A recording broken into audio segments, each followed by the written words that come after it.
correctement? Oui, madame. OK, les autres, On vous ça entend. va? Parce que là, j'ai paramétré ma machine au maximum pour que ça puisse être clair pour les étudiants. OK, par contre, je vous invite ou j'invite certains étudiants, s'il vous plaît, à se renommer avec leur nom et prénom complet. OK? Donc, ça me permettra un petit peu de connaître les étudiants qui participent au cours. Donc, les étudiants qui utilisent leur nom de machine ou pseudo, renommez-vous.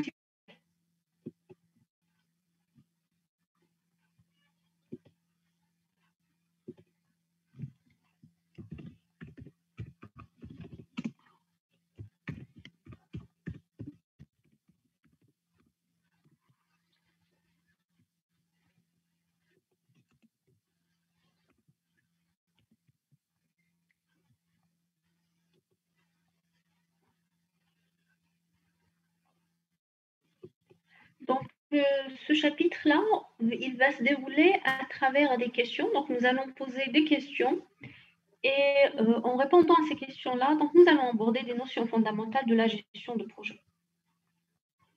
Donc, la gestion de projet est indispensable aux professionnels, qu'il s'agisse par exemple de mettre en place un nouveau type d'organisation ou de lancer un nouveau produit ou de concevoir un logiciel. Donc, c'est un projet. On a besoin d'une gestion de projet. OK?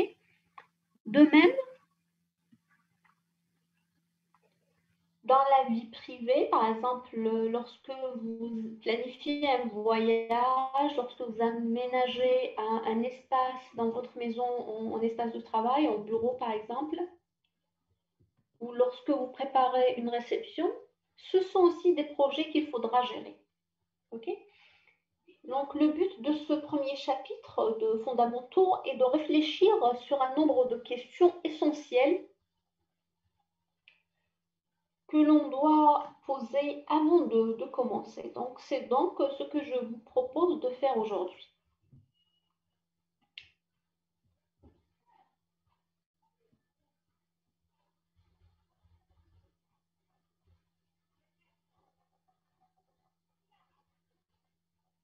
This meeting is being recorded. J'enregistre les séances et je vais les déposer sur le site. Donc, je vais vous envoyer le lien sur le mail des délégués. Donc, vous trouvez les enregistrements des cours disponibles. La première question que nous allons poser, puisque ce chapitre va se dérouler à travers des questions, c'est bien évidemment qu'est-ce qu'un projet?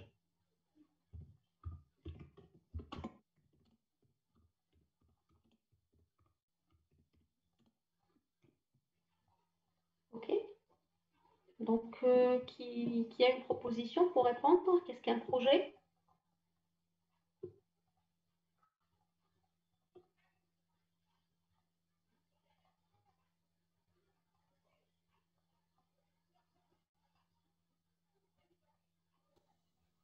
Allô? Est-ce que vous m'entendez? Oui, je vous écoute. Ah, et du coup, un ensemble de tâches qu'on doit réaliser. OK, donc pour vous, un projet, c'est un ensemble de tâches. Plus ou moins. On va dire que c'est une grande tâche qui va être répartie sur plusieurs personnes ou sur plusieurs thématiques. OK, c'est correct ce que vous dites, mais c'est incomplet. Donc, Madame, souhaite Madame, réponse. c'est une suite de phases, c'est une suite de tâches pour accomplir un objectif ou pour réaliser un objectif. OK, très bien, très bien. Vous ajoutez un point très important. Donc, votre collègue a parlé de tâches ou de phases de travail ou comme vous voulez, et vous ajoutez la notion d'objectif. Très bien, mais c'est encore incomplet. Pour dire que c'est un projet, il ne suffit pas d'avoir des tâches et d'un objectif, il vous manque une notion très importante. Une durée. Euh,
c'est un processus unique.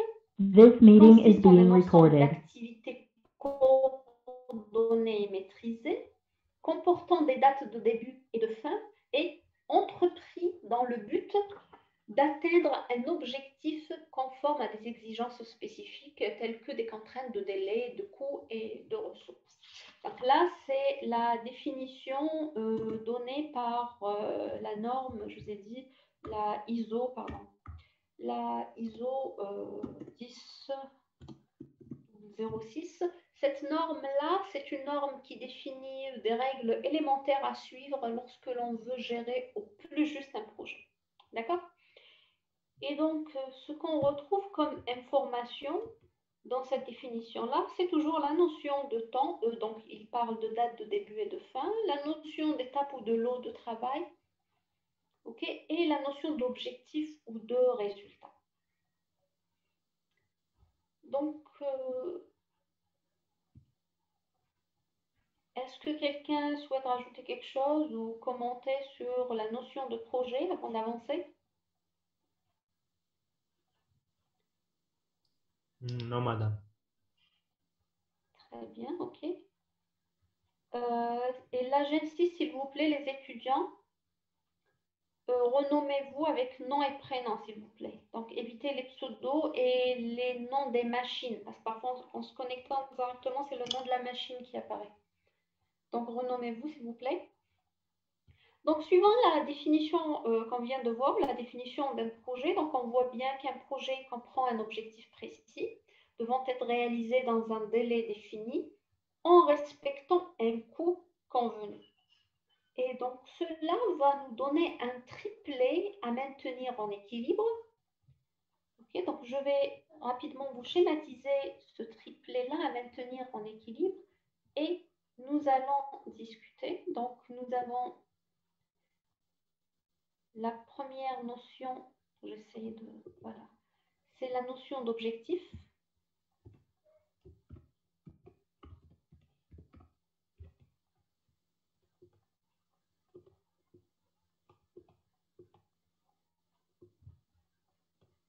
La deuxième notion, c'est la notion de délai ou la notion de temps.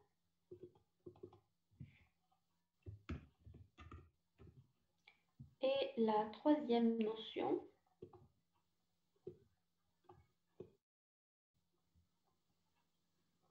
c'est la notion de coût.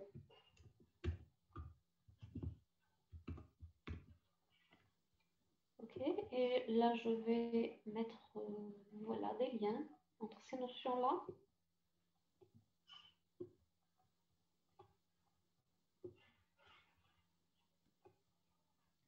Okay.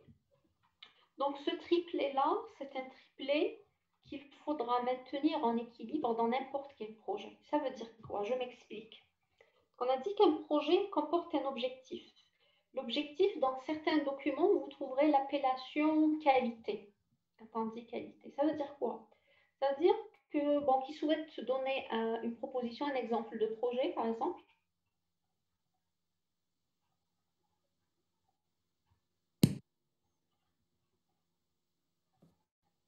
Développement d'un site web. Développement d'un site web, d'accord. Donc, si notre objectif est de développer un site, donc ce site-là, il va comporter par exemple un certain nombre de pages, un certain nombre de fonctionnalités à offrir à l'utilisateur, une certaine manière d'interagir avec ce site-là. Ok, donc nous allons avoir des objectifs bien précis dans ce projet-là. Vous êtes d'accord que le développement de ce site web ou de ce logiciel, parce que c'est toujours un logiciel, nécessite un temps particulier, ok, et ça va coûter, donc il a aussi un coût particulier nécessaire au développement de ce projet-là, de ce site web, ok. Imaginez maintenant que votre client veut raccourcir le temps. Il va vous dire que j'ai envie d'avoir ce site web, par exemple, vous êtes entendu sur la durée de 2 semaines de développement, puis il va vous dire non, je n'ai pas assez de temps, donc je souhaite avoir mon site fonctionnel au bout de 5 jours maximum. Il y a par exemple un événement en fin de semaine pour le week-end, tant qu'il a besoin que ses clients puissent se connecter à son site, etc., d'ici la fin de semaine. Donc, je vous dis, on a 5 jours. Vous, qu'est-ce que vous allez modifier pour pouvoir aboutir au développement et structurer votre projet dans 5 jours au lieu de 15 jours? C'est le coût qui augmentera, madame. Pourquoi le coût augmentera? Parce qu'on doit recruter plus de personnes pour pouvoir terminer à temps. Par exemple, oui. Donc, on peut penser à cela. Donc, on va dire que, bon, d'habitude, moi, j'ai 2 développeurs qui travaillent. Mais là, donc, je vais recruter pour ce projet peut-être une 3e ou même une 4e personne pour essayer d'accélérer un petit peu les choses. Mais ces personnes-là, je vais devoir les payer. Donc, le coût va augmenter. Donc, moi, ce que je vais faire, lorsque quelqu'un... Pardon? Exactement. Et les moyens vont se traduire par la notion de coût. Ok? Parce que ces moyens-là, peut-être vous allez avoir besoin d'acheter des licences de logiciels que vous allez exploiter, vous allez acheter une machine supplémentaire, vous allez louer des équipements, vous allez louer un espace bureau pour ces personnes-là qui vont travailler en plus, d'accord? Donc, tous ces moyens-là sont des coûts. Donc, lorsque la personne a touché,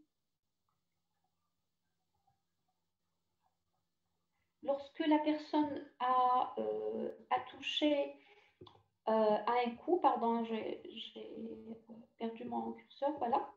Lorsqu'on a touché à la notion de temps, ok, dans ce projet-là, il y a eu un déséquilibre sur le coût, ok? Donc, on a dû augmenter le coût. Si on n'a pas envie d'augmenter le coût, qu'est-ce qu'on fait pour avoir le logiciel? On doit adapter les objectifs. Par exemple, voilà. Donc, ça va influencer sur les objectifs. Donc, je vais lui dire, par exemple, que dans 5 jours, je ne peux pas livrer tout le projet, mais je vais te livrer 3-4 pages sur le site qui a sur telle fonctionnalité et on va laisser le reste pour plus tard, pour un autre sous-projet. Ok? Donc, vous allez jouer sur les objectifs. Ok? Donc, c'est un triplet qui doit être maintenu en équilibre. Ça veut dire que si je touche à un élément, je vais devoir rééquilibrer par les autres éléments. Okay? Si je touche aux objectifs, par exemple, votre client vous a demandé un travail bien précis, puis il vous demandera des fonctionnalités supplémentaires dans votre site. Qu'est-ce qui va changer dans ce triplet-là?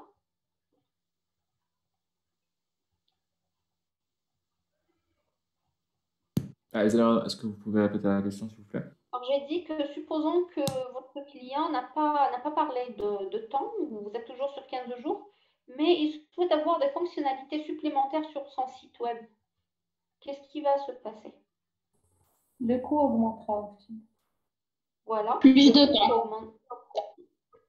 Sinon, ça sera plus de temps, voilà. OK? Donc, automatiquement, si on va toucher aux objectifs, le coût sera influencé. OK? Donc, il va augmenter. Sinon, c'est le temps qui va augmenter. Par exemple, si je ne veux pas augmenter le coût, rester toujours avec mes 2 personnes qui travaillent. Au lieu de faire le travail sur 2 semaines, on va le faire peut-être sur 3 semaines. OK? En fait, il y a un lien très fort entre ces 3 éléments-là. Et c'est un triplet qu'il faudra absolument maintenir en équilibre, quel que soit le projet sur lequel vous travaillez.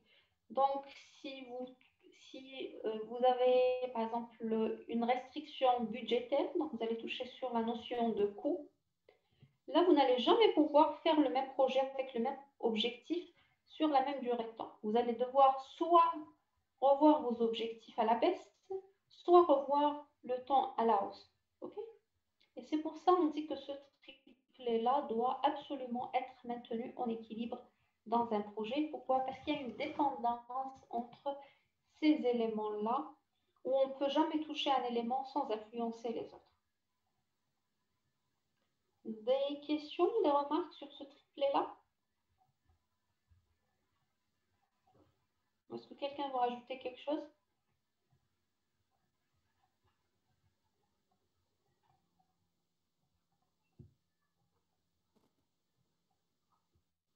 Ok, prenez la parole, s'il vous plaît, soit pour dire oui, pour dire non, parce que je ne peux pas suivre sur les messages. Ok, très bien. Donc, on va poser une autre question maintenant. Et la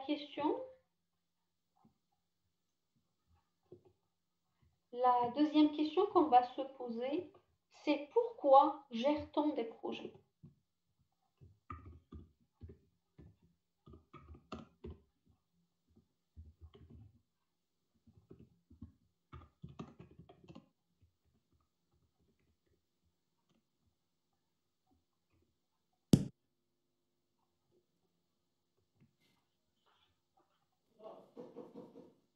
Alors, à votre avis?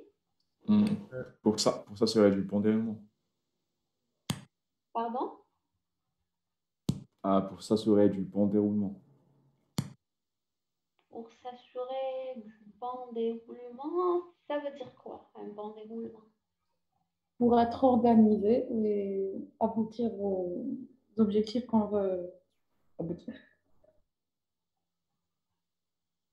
Pour atteindre l'objectif? Pour bien savoir minimiser le coût et le temps d'exécution de chaque tâche dans ce projet.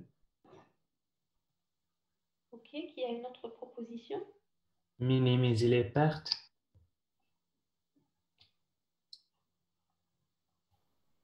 Les autres, vous avez une idée?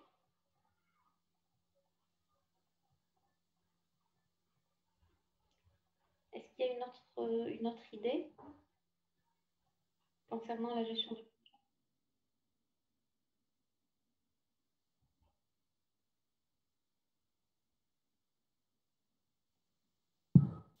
Pour s'assurer de respecter les contraintes. Oui, en fait, tout ce que vous dites est vrai. En fait, moi, je vais vous expliquer autre chose. Pour répondre à cette question, avant de répondre, je vais vous expliquer une notion très importante. Je ne sais pas si vous avez déjà entendu parler du paradoxe de la gestion de projet.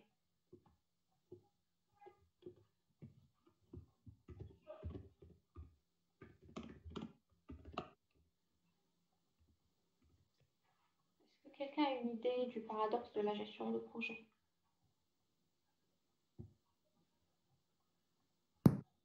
Personnellement, non.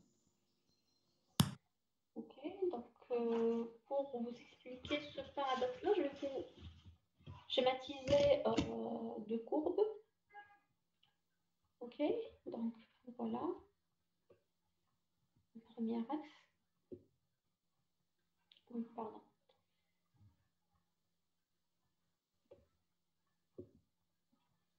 Voilà, donc ça c'est un premier axe. C'est un axe de valeur, c'est-à-dire on démarre d'une valeur minimale ici et on va aller vers une valeur maximale en haut. Et je vais dessiner un deuxième axe, ok, qui, voilà.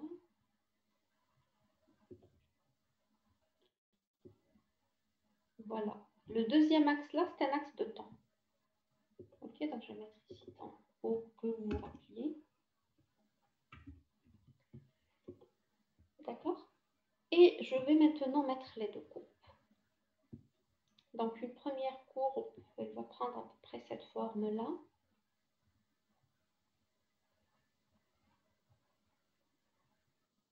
Voilà. Après, voilà. Ok? Et donc ça c'est la courbe 1. Je vais mettre 1 ici pour qu'on puisse reconnaître. Donc ça c'est la courbe 1.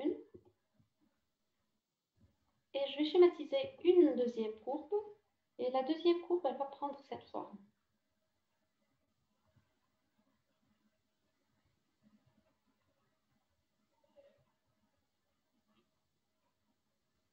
Donc elle aura à peu près cette forme-là. Ok, et là c'est la courbe 2. Donc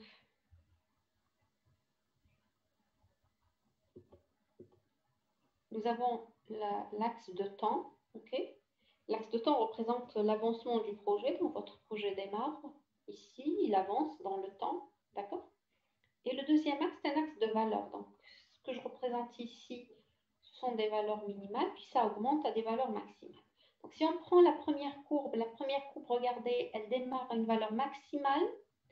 Après, ça régresse avec le temps, ça diminue, ok, jusqu'à la fin du projet. Cette courbe-là prendra sa valeur la plus basse.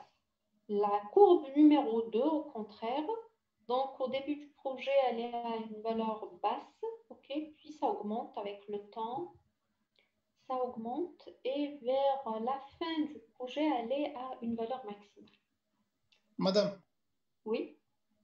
est-ce que la courbe 1 représente l'efficacité durant ce projet et de genre les étapes à accomplir? Les étapes à accomplir, on va les voir à travers la notion de temps, ok? Quand on avance dans le temps, ça veut dire on est en train de réaliser au fur et à mesure des étapes du projet. D'accord?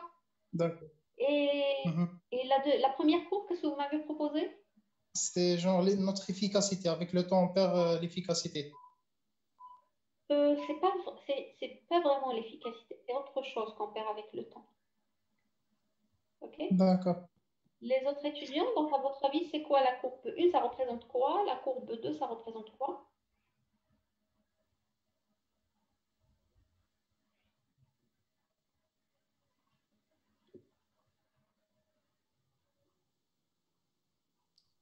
Madame, la deuxième, c'est le projet, l'état d'avancement et tout ça. Mais la première, je pense que c'est la liberté qu'on a sur le projet. Le projet, il est représenté à travers l'axe de temps. D'accord? L'axe de temps représente le projet. Pourquoi? Parce qu'on fondra avec le temps. Au fur et à mesure qu'on avance dans le temps, tu es en train de travailler et d'avancer sur le projet. D'accord? Madame, Donc, pour le projet, c'est l'axe de temps qui le représente. Oui? je dirais que, enfin, en général, normalement, je pense que la une, c'est, on va dire, la motivation qu'on a pour travailler sur le projet. Au début, elle est maximale. Non, la motivation,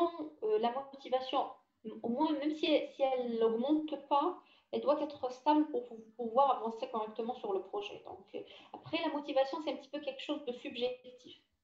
OK? Oui, Et la deuxième courbe,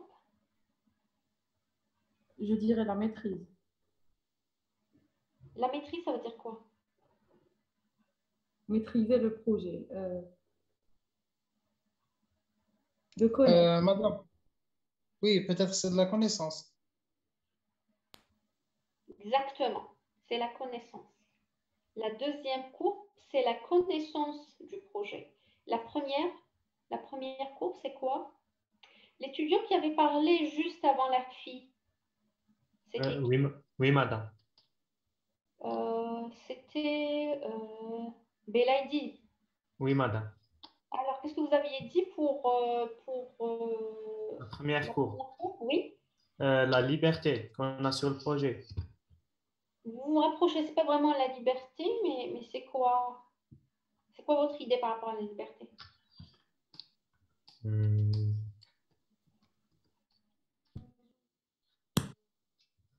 Oui, ça La veut dire marge de manœuvre. Même la capacité de maîtriser le projet. Peut-être. quelqu'un avait dit quelque chose, la marque qui a dit marge de manœuvre.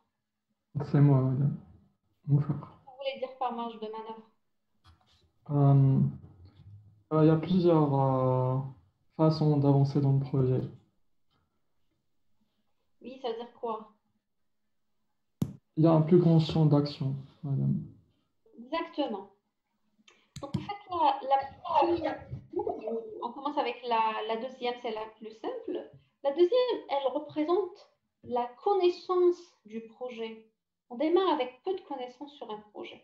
Et au fur et à mesure qu'on travaille, la connaissance du projet augmente. Ça veut dire que je vais connaître toutes les contraintes, je vais connaître les personnes, je vais connaître l'environnement, le contexte, je vais avoir plein de connaissances sur mon projet. Alors que lorsque je démarre, j'ai très peu, pour ne pas dire une connaissance nulle, mais on va dire qu'on a très peu de connaissances sur le projet.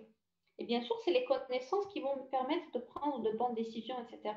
Ce Ce qui va se passer, c'est qu'on va se déconnecter dans moins de 10 minutes. Donc, il suffit de se reconnecter. C'est à cause de la version gratuite que j'utilise de Zoom. Donc, la connaissance du projet, on commence avec peu de connaissances et on va gagner des connaissances au fur et à mesure où la valeur ou la quantité de cette connaissance-là va augmenter avec le projet jusqu'à aboutir à la fin du projet. En fin du projet, donc à cette phase-là, cette étape, cette phase de temps-là, on est à la fin du projet. À la fin du projet, la connaissance du projet est à son maximum. Donc, je vais mettre 2 pour la courbe 2, c'est connaissance du projet.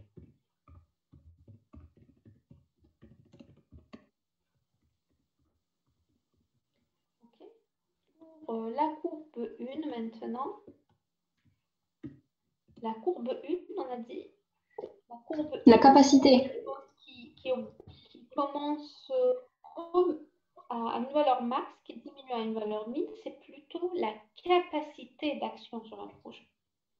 Okay. Ah, mais du coup, madame, qu'est-ce qu'on va dire avec la capacité d'action du projet? Je vais vous expliquer.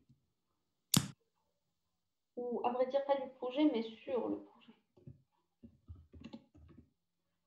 La capacité d'action, c'est en fait la capacité de faire des manœuvres, de corriger des choses, de prendre des décisions. Ok? Je vous donne un exemple très simple. Vous avez une personne qui travaille sur une tâche. Après, avec le temps, vous voyez que cette personne ne maîtrise pas parfaitement ou que cette personne a des contraintes qui l'empêchent d'avancer correctement sur la tâche. Qu'est-ce que vous pouvez faire? Vous pouvez carrément recruter une autre personne pour remplacer la première qui n'est pas assez efficace, on va dire, sur la tâche.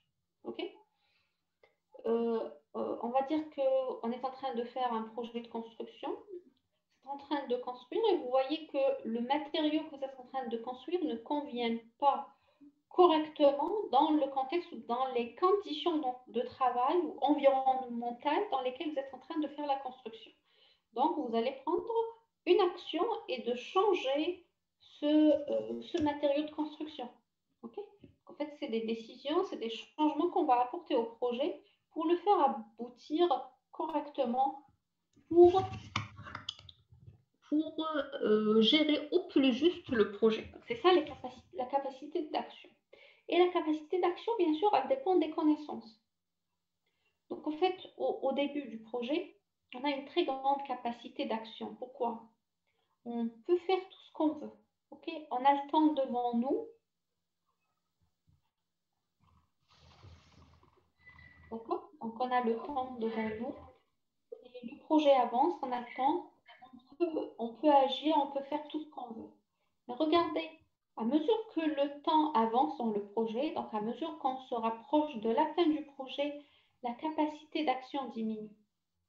Pourquoi? Parce que même si je connais ce qu'il faut faire, je connais le bon choix à faire, la bonne décision à prendre, mais je suis coincée parce que je me rapproche de la fin du projet.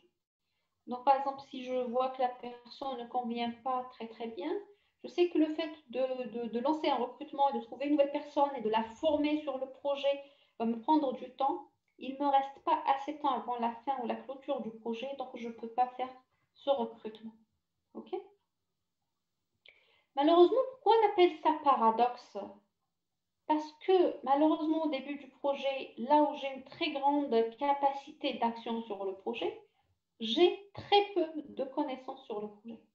Donc, je ne sais pas vraiment quels sont les choix à prendre, quelles sont les décisions à adopter pour faire aboutir correctement au plus juste mon projet. À mesure que j'avance dans le temps et que je gagne en connaissances, paradoxalement, je perds ma capacité d'action. Ok?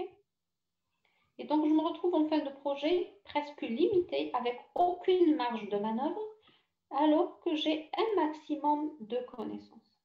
Ok? Donc, c'est pour ça qu'on appelle ça le paradoxe de la gestion de projet. Est-ce que c'est clair pour vous? Madame. Oui. revenons maintenant à notre question. La question qu'on s'est posée, c'est que pourquoi gère-t-on des projets? Okay. Avant de répondre, on va se déconnecter. Je vais couper moi-même et il faut se reconnecter pour poursuivre.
Madame, mais quelle This la meeting relation is being recorded. parce qu'on gère un projet? Voilà, j'y arrive. Donc, la question qu'on a posée, on a dit pourquoi on gère des projets. Donc, on voit bien qu'un projet, c'est un processus assez irréversible.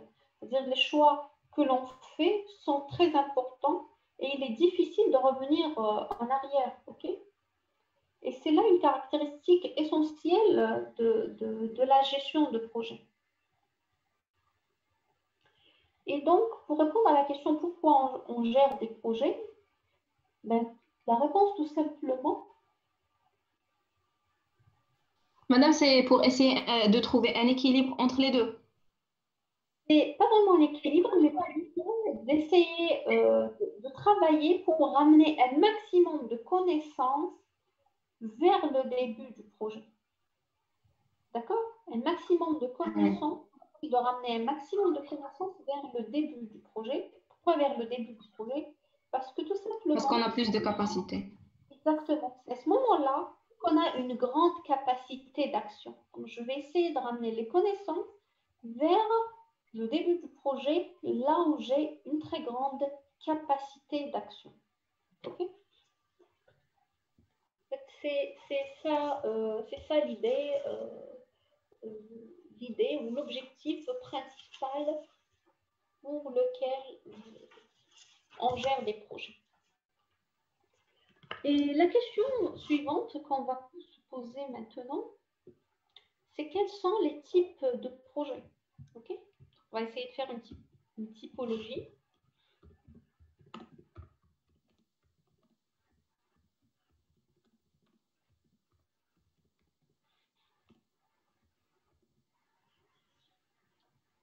Donc, on essaye de faire une typologie ou un classement des projets. Et pour pouvoir classer, on essaye de faire un classement des projets. Il va falloir trouver des caractéristiques ou des critères qui vont nous permettre de faire le classement. Permettez-moi d'abord de faire une sauvegarde déjà de ce qu'on a fait. Je ne vais pas créer le dossier, c'est pas grave.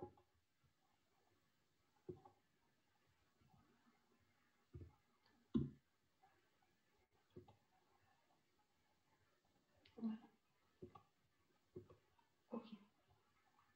Donc, avant de répondre à la question, de dire quels sont les projets, on va essayer de trouver des critères qui vont nous permettre de classer des projets et dire que voilà, tel projet appartient à tel type ou à telle catégorie, etc. La première chose pour faire la typologie, c'est de trouver les critères de classement des projets. Donc, la question que je vous pose, à votre avis, quels sont les critères qui vont nous permettre de classer ou de catégoriser des projets? La durée. Le coût, Ok, la durée, le coût, qu'est-ce que Le personnel, les personnes qui vont travailler sur le projet. Les ressources. La complexité, même. Les ressources, madame. le personnel, les ressources. Donc, les ressources, ça englobe le personnel, quoi aussi?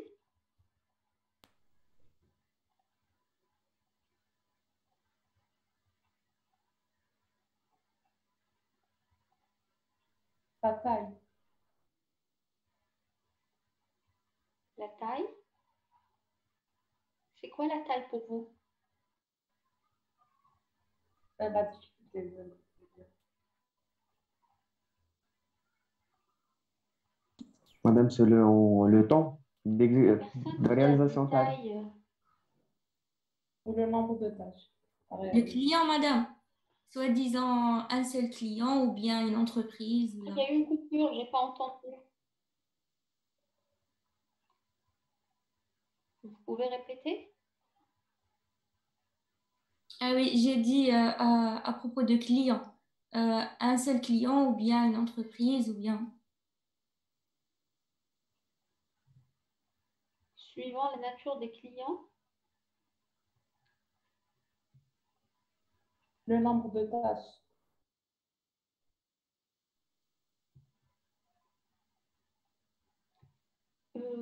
Quand je parle de classement de projet, donc je parle de projets de nature différente. Je dis projet globalement, je ne précise pas. Et il y a une chose très intéressante dans le cours que je vous fais, le cours de gestion de projet, c'est que je donne des notions ou des outils ou des techniques qui restent vraies, quel que soit le domaine dans lequel vous travaillez. C'est-à-dire qui resterait dans le domaine informatique, comme dans le domaine de la construction, comme dans le domaine de l'avionique, ce que vous voulez. D'accord? Donc, c'est quelque chose qui est générique ou qui est valable, quelle que soit la nature du projet. OK?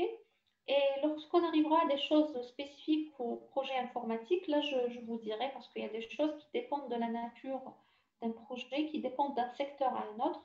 Donc, on sera obligé de se limiter au domaine informatique. Donc, je vous dirai que là, on est limité au domaine informatique. Mais jusque-là, on parle de projet globalement, quel que soit la nature de ces projets-là. Donc, c'est pour ça, ou quel que soit le domaine.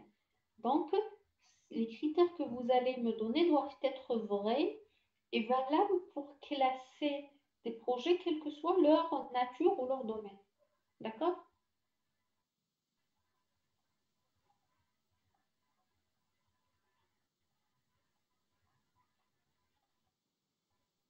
La nature du projet, madame, par exemple, il peut, Donc, qu'est-ce il qu'on peut, va retenir parmi les choses que vous m'avez proposées? il peut être, euh, il peut être un événement, par exemple, ou bien un produit, quelque chose qui est matériel, soi-disant.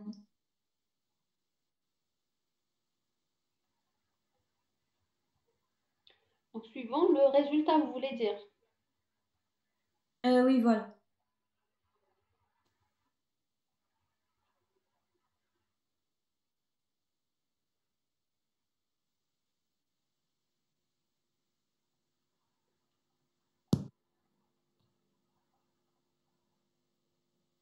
Ok, mais ce temps-là, il va se traduire par quoi?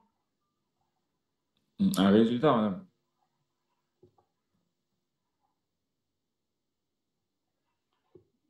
Mais le résultat, ça diverge énormément puisque là, je parle de projet global.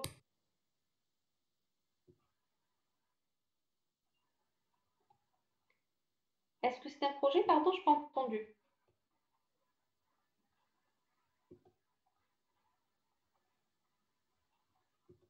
J'ai pas entendu la dernière réponse.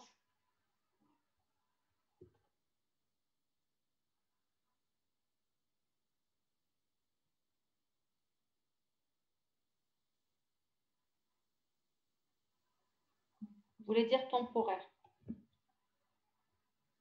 La flexibilité, madame, le projet. Non, non, la flexibilité, ça va dépendre de la capacité d'action sur le projet.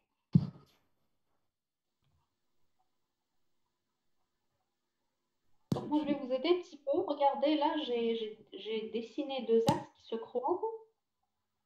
Ces deux axes-là vont représenter deux critères. Et bien, tous les projets qui existent dans le monde, on va les classer suivant deux critères seulement. OK?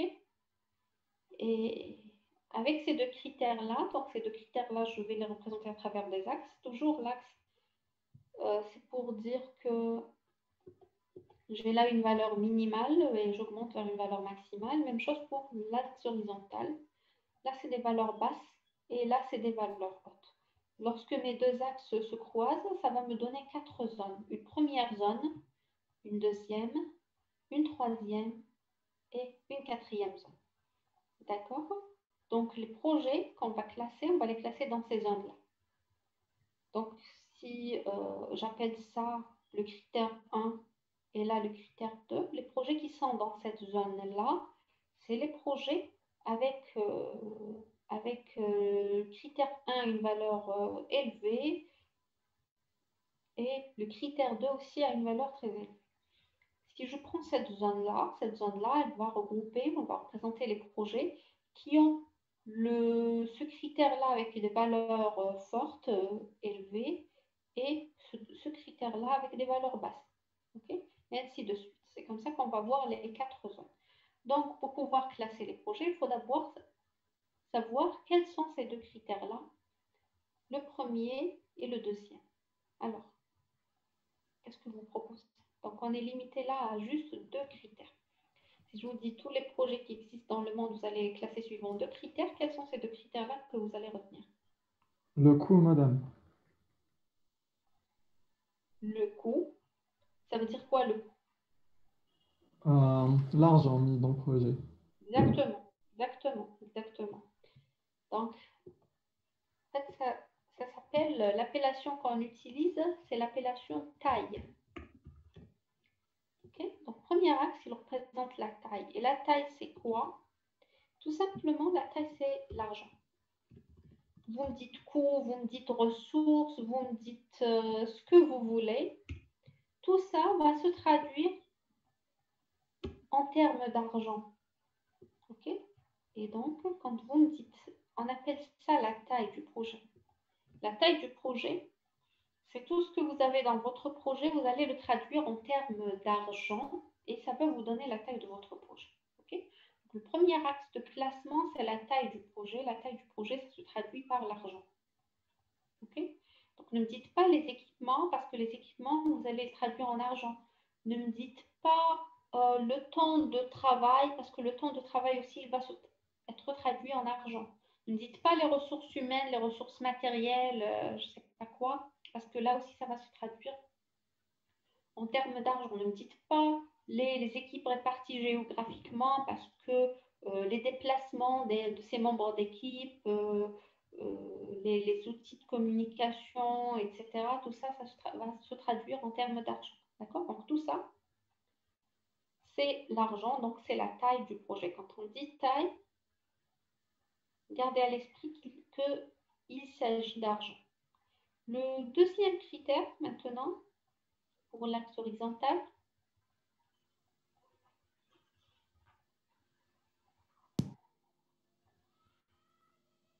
Une complexité, madame.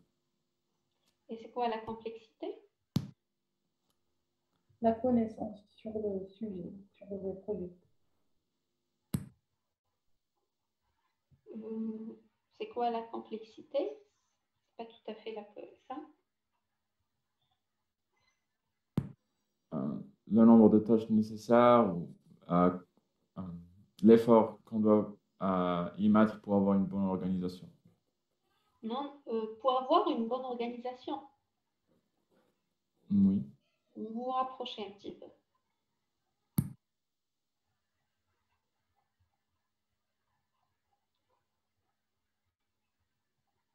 Alors, la complexité.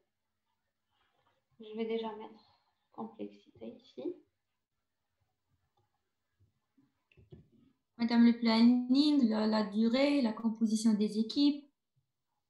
Tout ça, c'est de l'argent.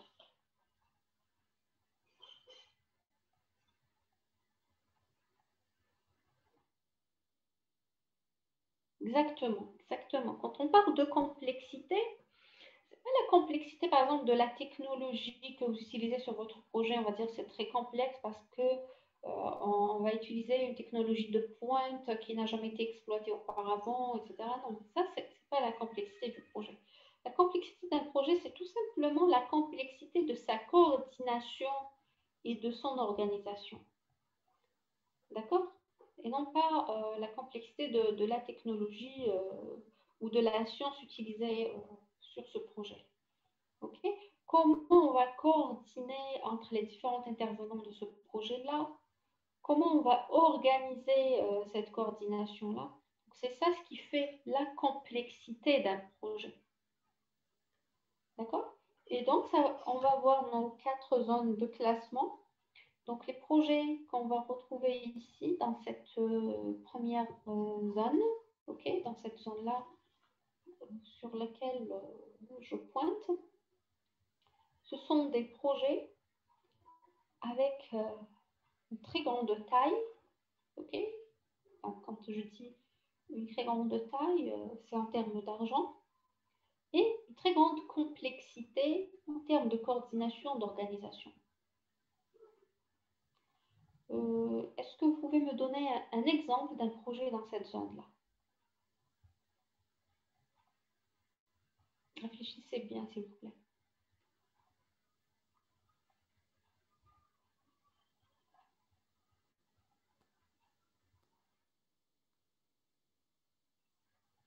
Je dis que cette première zone de classement, elle va contenir quoi? Elle va contenir des projets qui ont quoi? Qui ont une valeur de taille très élevée, ok?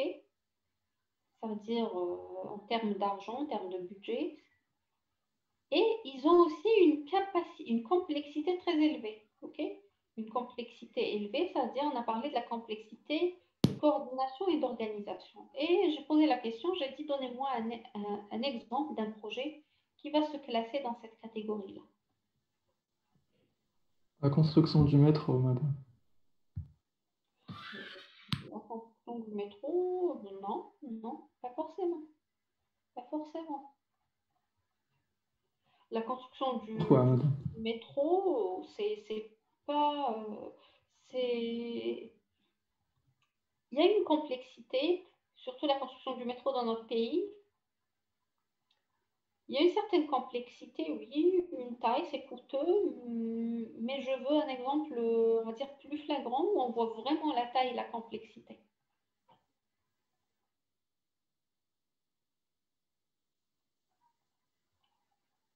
Non, pas forcément.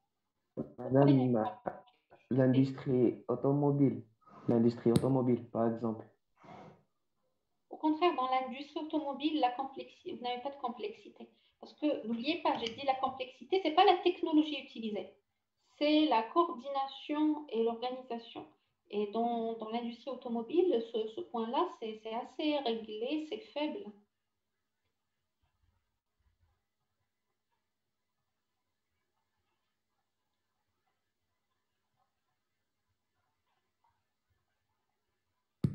Madame, les projets qui englobent plusieurs connaissances liées à différents domaines, par exemple.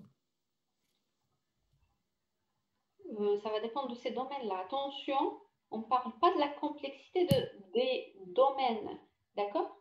des domaines très complexes, des technologies de pointe, des sciences nouvellement découvertes, mais la coordination et l'organisation est simple. Donc, quand je Bien, parle de peut-être, complexité, c'est surtout dans la coordination et dans l'organisation. peut-être le monde du cinéma, par exemple.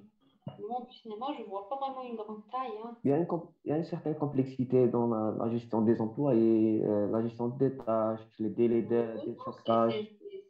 c'est une gestion ordinaire comme on gère n'importe quel projet. Il faut toujours gérer les employés, les tâches, etc. Donc, je ne vois pas une complexité particulière dans le domaine du cinéma. Est-ce que vous êtes dans le domaine du cinéma? Personnellement, non, mais je m'intéresse beaucoup. Ok. La réalisation, par exemple? Pas forcément la réalisation, mais l'écriture, par exemple. Ah, ok. Donc, on a un scénariste avec nous? Pas vraiment, non, non, pas vraiment. Pourquoi pas? Juste pour passer le temps, c'est pas vraiment une. Oui, ça peut être un hobby, puis ça peut se développer. Par contre, si vous écrivez quelque chose, j'aimerais bien jeter un coup d'œil. C'est Inch'Allah. toujours passionnant de voir on va dire, le côté artistique des étudiants. Parfois, mes étudiants me présentent ou me montrent des choses assez intéressantes. Je parle du côté artistique, hein. J'ai eu la chance d'avoir des artistes dans mes cours et j'ai eu des choses, j'ai reçu des choses, ou même j'ai vu des choses extraordinaires. C'est vraiment agréable de voir ce côté artistique. Ok, revenons à notre exemple. Je vais donner moi un premier exemple, puis vous allez me donner d'autres. Donc, je vais écrire un exemple ici, dans cette première zone. Euh, Pensons à une Les multinationale. télécoms. Pardon? Les projets télécoms. Je vais donner moi-même un exemple. Pensons à une multinationale qui va implémenter une nouvelle usine dans un nouveau pays. Donc, je dis implémentation d'une usine, déjà, on voit qu'on est sur une grande taille. Je dis que c'est dans un nouveau pays, ça veut dire quoi? Ça veut dire que les lois sont différentes, la réglementation est différente, la nature des interactions euh, euh, investisseurs, État est différente. Et dans certains pays, par exemple, vous avez vraiment énormément de bureaucratie par rapport à d'autres. Ok. Les lois ne sont pas les mêmes. Il y a par exemple des pays où vous avez des lois très très très restrictives en termes de protection de l'environnement. Il y a des pays où vous pouvez faire ce que vous voulez pourvu que vous donnez de l'argent. Hein. Il y a des gens qui sont prêts à lancer des projets sur le gaz de schiste, hein, vous imaginez. Donc, c'est des choses, on va dire, des organisations et des coordinations de différents secteurs et qui sont aussi de nature différente. Quand cette multinationale, lorsqu'elle implante une usine dans un pays, lorsqu'elle va implanter la même usine dans un autre pays, c'est totalement différent.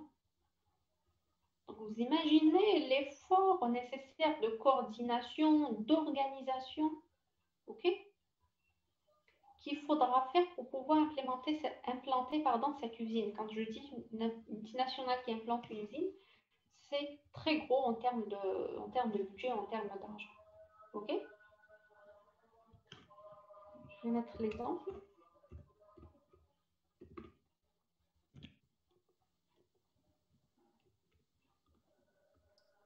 Madame, les aéroports.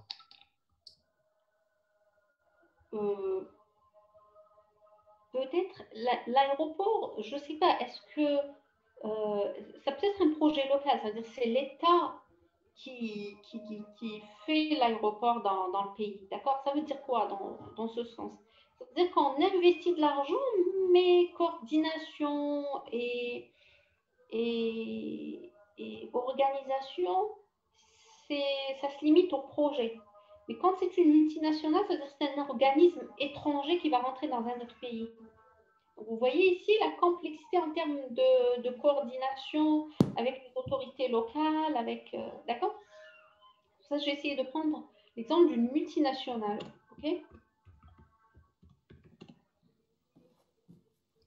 D'accord, madame.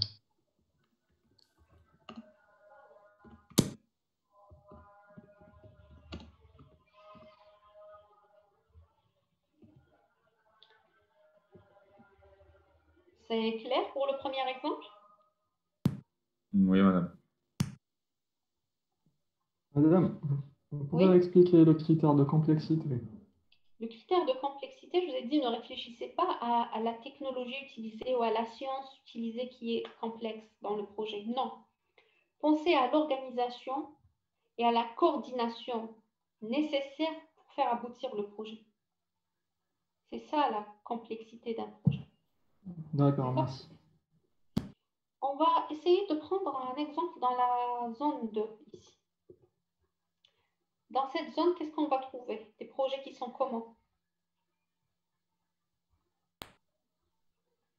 Qui nécessitent beaucoup d'argent et qui ne sont pas complexes. Madame, matériel médical.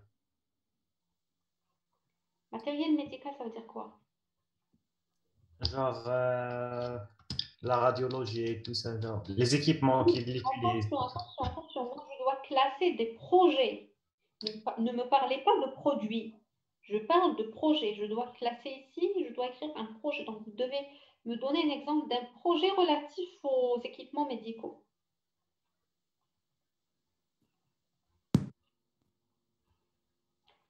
Ok, donc les exemples là, ce qu'on est en train de faire, on est en train de classer les types de projets, attention. Ok, donc les exemples que vous devez me donner, ça doit être un projet.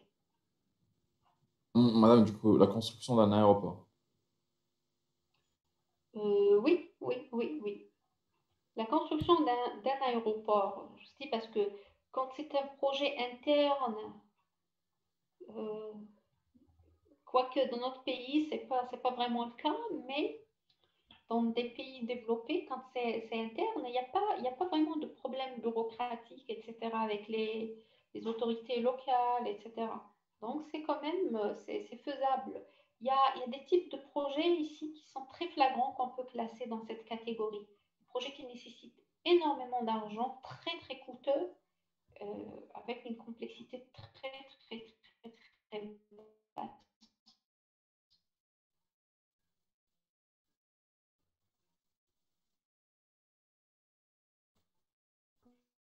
Construction d'autoroute, par exemple. Ça,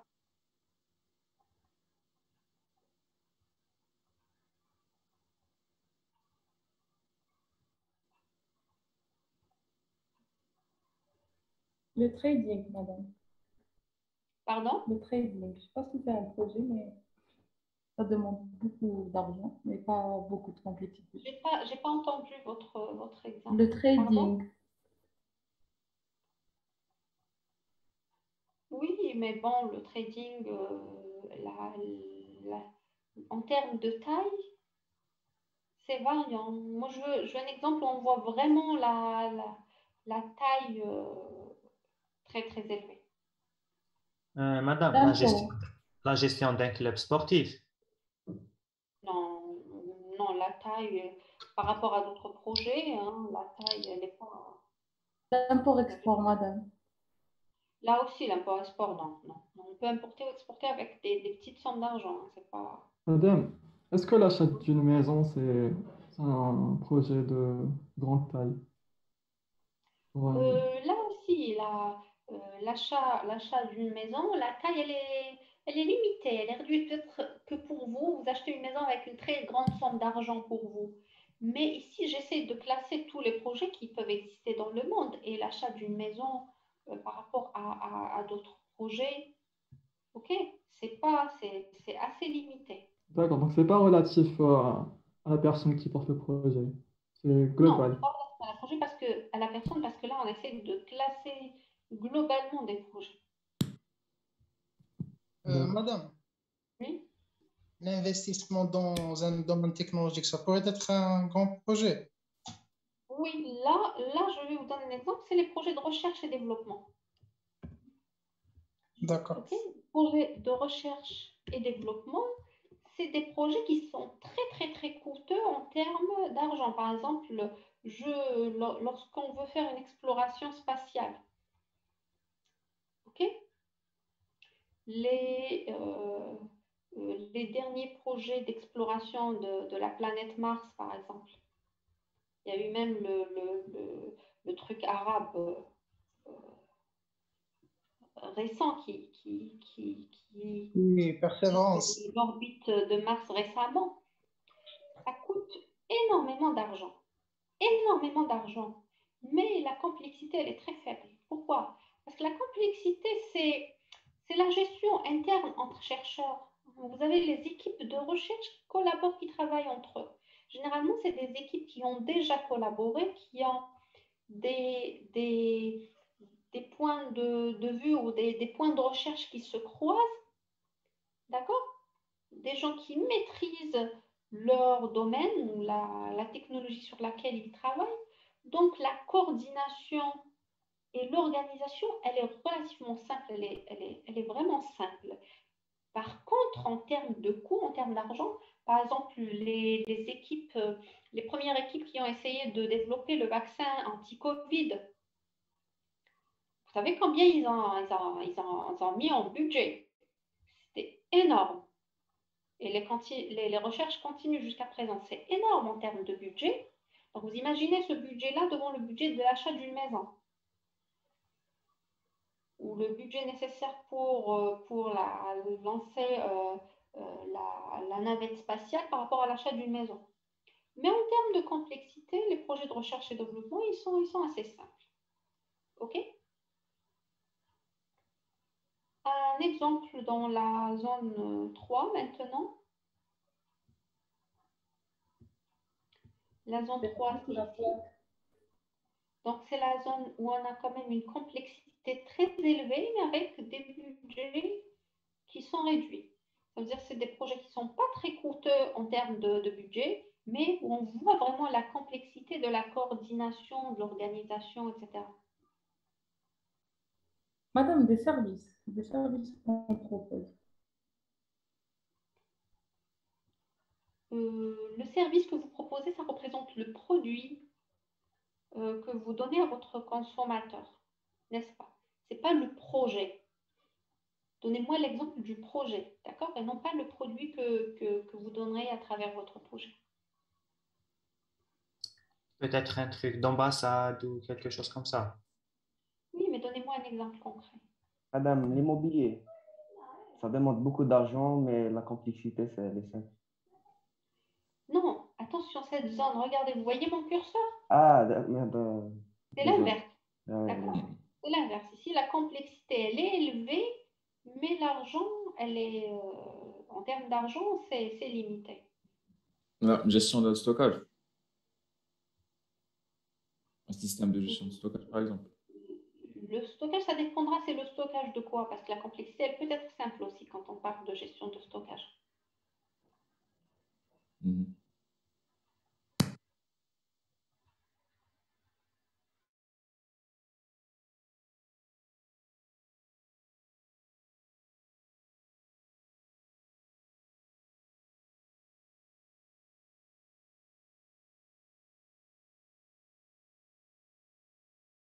On parle de notre faculté, par exemple, nous avons la faculté avec les différents départements, etc.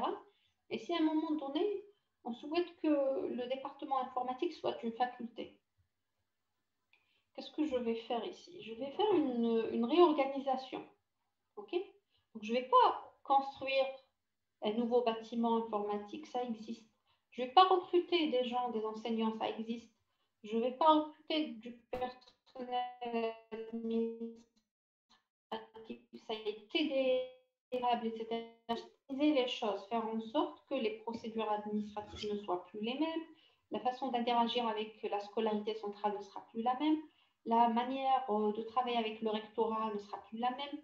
Ok, la façon avec laquelle je vais gérer, par exemple, la filiation des gens, des enseignants, ne sera plus le département informatique, ce sera une faculté avec différents départements. La gestion, par exemple, des emplois du temps, l'affectation des enseignants, ça sera entre départements parce que les enseignants, lorsqu'ils enseignaient au sein du département informatique, maintenant, ils vont enseigner au sein d'une faculté, donc au sein de différents départements. Donc, la manière de gérer, par exemple, leur salaire, elle sera différente, etc. Vous suivez? Donc, ici, en termes de budget, je vais presque rien dépenser, ou pratiquement pas grand-chose. Mais en termes de complexité, je vais tout réorganiser.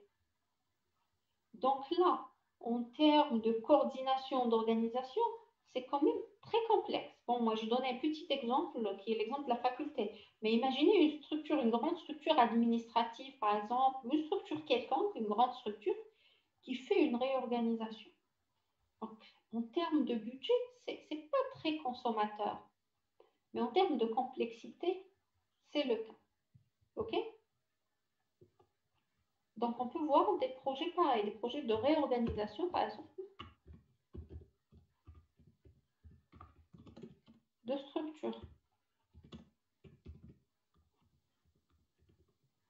Donc, rien ne va plus fonctionner comme avant. Tout va changer sans pour autant devoir dépenser énormément d'argent. Donc, la dépense, elle sera limitée, peut-être aux experts qui vont chapeauter la réorganisation, peut-être pour les quelques acquisitions nécessaires, les quelques recrutements, d'accord? Mais ce n'est pas très consommateur en termes de temps, alors que c'est très consommateur en termes de complexité. Et la dernière zone. Projet en marketing digital. Un marketing digital, par exemple. Projet de fin d'études. Un projet de fin d'études, voilà un très bon exemple. OK, on peut mettre un PFE où la complexité, elle est très basse, très simple, parce que vous avez juste le binôme avec leur encadrant qui vont coordonner entre eux pour avancer. Puis le budget, c'est très limité, c'est très basique, c'est très élémentaire. D'accord? Est-ce que c'est clair? Oui, madame. OK. Avant de passer maintenant à la question suivante. Donc, je préfère prendre une pause de 10 minutes et on va passer à la question suivante, d'accord? En tout cas, on va se déconnecter dans 2 minutes à peu près. OK? Donc, on prendra Madame, on va... de 10 minutes, on va On passer va à la avoir une heure et demie. Pardon? Pardon, madame. On va avoir une heure et demie. Oui. Oui, parce que dans l'emploi du temps, c'est écrit une heure. Donc Oui, c'est pour ça. je sais, mais je ne sais pas si vous savez qu'avec une heure, on nous a gardé le même contenu, le même programme, d'accord? Et on a réduit le temps. Donc, qu'est-ce qui va se passer? On a parlé du triplet à garder en équilibre tout à l'heure. Imaginez que vous avez le même objectif. D'accord, mais c'est parce que... Oui. Et mais c'est parce que des fois, ça pourrait empiéter sur d'autres cours. Comme aujourd'hui, on était censé avoir une séance, mais bon, ça s'est annulé. Oui, comme aujourd'hui, c'était censé qu'on ait une séance, mais finalement, ça s'est annulé. C'est pour ça que des fois, ça peut empiéter. C'est juste pour ça. Je sais, mais bon. Par contre, vous pouvez me faire une proposition, hein, parce qu'on a parlé tout à l'heure du triplet à garder en équilibre, et on est vraiment dans cette situation-là. On a un projet, le projet de vous faire une formation avec des objectifs bien précis, dans un laps de temps bien précis, avec des ressources bien limitées. Et maintenant, on a déséquilibré sur la notion de temps, et il faudrait garder le triplet en équilibre. Donc, sur quoi on va jouer pour essayer de stabiliser ça. OK?